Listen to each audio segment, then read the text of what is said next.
अमन जी, वाकई में एक हास्यास्पद बयान भी लगता है और नीतीश कुमार के लिए चिंताजनक भी है कि विधायक अपनी ही पार्टी के जाने माने चेहरे हैं, गोपाल मंडल साफ तौर पर कह रहे हैं कि 5 करोड़ आएगा तो मना कैसे करूंगा। और जब एक विधायक इस प्रकार का बयान देता है तो निश्चित रूप से अन्य कोई भी इसका समर्थन ना करे, इसकी संभावना बेहद कम है। क्या वाकई में गोपाल मंडल ऐसा कदम उठा सकते, क्योंकि इस तरह की चीज ललन सिंह को लेकर के उठाई जा रही थी कि ललन सिंह ऐसा कदम उठा सकते, लेकिन क्या गोपाल मंडल आगाज करेंगे और इसको और भी ज्यादा समर्थन मिलेगा? देखिए, बिल्कुल आपने ललन सिंह का जिक्र किया, तो क्या उनके इशारे पे तो नहीं कहा गया है कहीं ये उनके जो खेमे के जो विधायक है कहीं वो तो बगावत के मूड में नहीं है? क्योंकि ये जो बयान है अपने आप में ये बताता है कि किस तरह से नीतीश के जो खेमा है उनके अंदर एक दूसरे के प्रति अविश्वास है, और साथ में वो ये भी कह रहे हैं कि जो नीतीश कुमार ने कदम उठाया है वो बेहद गलत है, क्योंकि जिस तरह से उन्होंने पलटी मारकर बीजेपी का दामन थामा है वो कहीं ना कहीं ये साबित कर रहा है कि वो न्याय के साथ में कहीं भी जो है खड़े हुए नज़र नहीं आ रहे हैं, और लगातार वो ऐसा काम कर रहे हैं जिससे पार्टी की जो छवि है वो भी धूमिल हो रही है। क्योंकि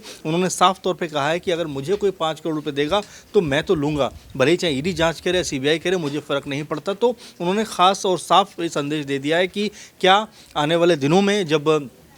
फ्लोर टेस्ट होगा उस समय क्या अगर उनको कुछ ऑफ़र किया जाए तो क्या वो उस तरफ खड़े नहीं होंगे। और सिर्फ गोपाल मंडल की बात नहीं है, क्या उनके अलावा भी जो विधायक हैं, जो उनके साथ ही विधायक होंगे, क्योंकि अभी तक नीतीश की तरफ से या उनकी पार्टी की तरफ से कोई बड़ा बयान इसको लेकर नहीं आया। तो ऐसे में संभावना के तौर पर कहा जा सकता है कि जो नीतीश का खेमा है, यानी जेडीयू का जो खेमा है, वो लगातार अब आपस में उनके जो कह सकते हैं कि मनभेद हैं, मतभेद हैं, वो उभर के सामने आ रहे हैं और तालमेल तो कहीं नज़र आ नहीं रहा है। तो ऐसे में जो ये बेमेल की सरकार बनी है उसको लेकर आप ये ज़रूर कह सकते हैं कि आने वाले दिनों में जब फ्लोर टेस्ट होगा तो उस समय असल जो रंग है वो उस समय दिखाई पड़ेगा, और ऐसे में